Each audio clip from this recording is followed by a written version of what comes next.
Well, good morning and welcome to my channel. There's no place like your home.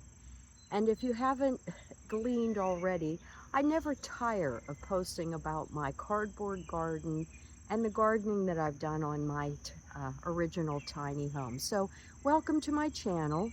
There is no place like your home era. And I hope that you'll give me a moment of your time as I just show you, and I believe the final development of my cardboard garden.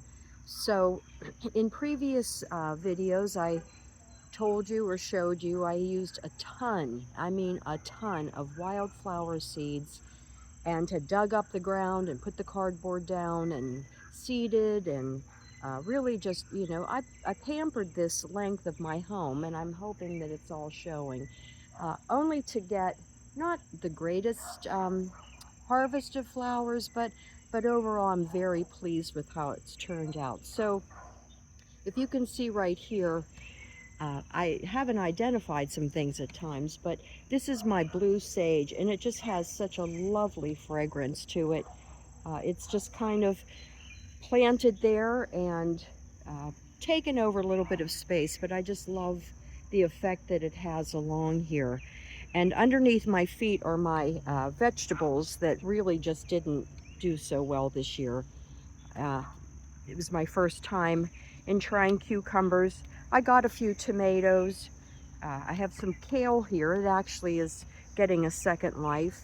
And my basil is a pretty persnickety plant if you've ever worked with basil. I've always seen people's basil bushes just thrive, and mine never seem to, so I'm not sure what has happened there. But again, there are, various wildflowers here, and I keep saying, there's my zinnia, and I transplanted, if you can see, these marigold. They were in a container, and I'm hoping that I'll get a second life with those. And this was a pack of wildflowers, and honestly, I can't recall the name, but I've gotten one bloom from them, and it's just beautiful. I mean, it's almost like a poppy, but I know that that's not what that is. And here comes another zinnia, and these just lovely little delicate yellow flowers. And you can see the little like bluebells and the little bit of lavender color. And then my son, one of my sons, was at work, and they had these yellow daisies, and they were finished with them and they were throwing them out. So he said, "Can you bring those back to life, Mom?" And I think I've done okay with it. So it's kind of a nice bigger centerpiece here. And then my lantana was in a container, and I just dug this out this morning, and I can see I've got a lot of buds. This is absolutely beautiful. It's not high maintenance. It just really needs, to be kept watered and in the sun. Definitely is just a really, if you ever get into, if you want to do a starter for flowers and gardens, get the lantana. It really will just, it won't disappoint you. It will just bloom and give you beautiful flowers, and they're all different colors, and it really just will thrive and grow. So keep that in mind if, the next time or your first time that you want to start gardening. And then I transplanted some little marigolds here too. Again, they were in a basket, and I can see some buds coming up. And then these are just lovely. And I'm out here this morning. It's supposed to end up being a very hot and sunny day, but right now it's a little overcast, and I've been listening to the sparrows and the blue jays, and the crickets are just going crazy behind me. So I really do love my nature. I'm like a kid. I just kind of bust out the door as early as I can in the morning in the nice weather, and just come out and check on everything and enjoy this before my real responsibilities begin. So, and let me show you this too, my strawberry plant. Sometimes I don't give you enough camera, but there you go. They're just, coming along. I've tasted one, and It was very sweet. Here's another one. So then my gardenias are just thriving so beautifully here. Just love them. And my holly and my azalea bush. So I may be doing some transplanting here once I get a little bit of time, a little bit later in the summer, to rethink some of the locations. I have 2 holly bushes. The female and the male is over there, and they say to keep them in close proximity so she'll bloom. But so far I haven't had much luck, but they are both surviving, so I'm really glad about that.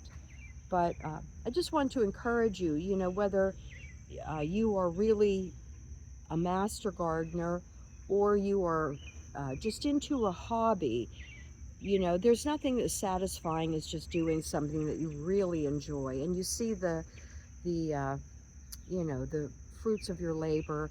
And I want to encourage you. You can start gardening very simply. I used to just have window boxes.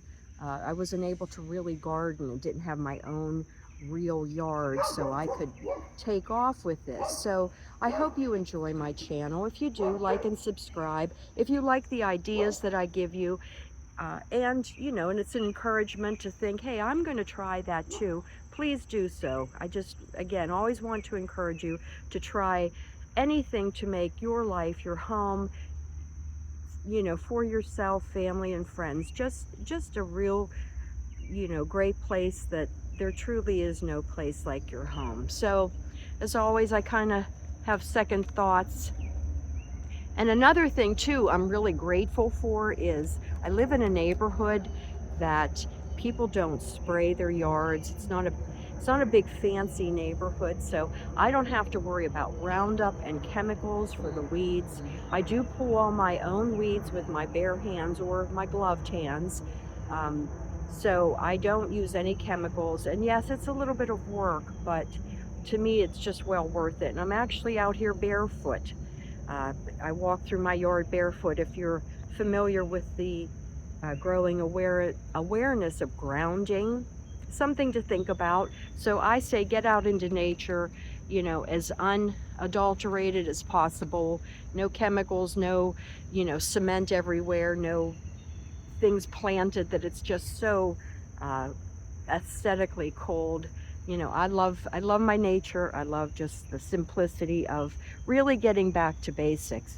But I want to show you this line too of Rose of Sharon, and we cut them back at one point just because they were out of hand like they kind of are now. But we've decided that we're just going to keep them thinned, you know, keep them high. They need to be leveled off just a little bit.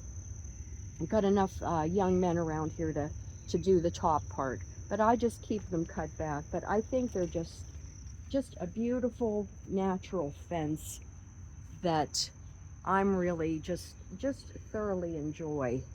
And you can see my umbrella back there. I've gotten it cut down to 6 inches, and I'll be working on getting that to have something there to provide the shade that's much needed back there. So as always, there is no place like your home, and there's no place like my home era. Thanks for joining me. Feel free to leave your comments, share, and again, if you like, please like and subscribe. And there's a hummingbird. I'll see you soon.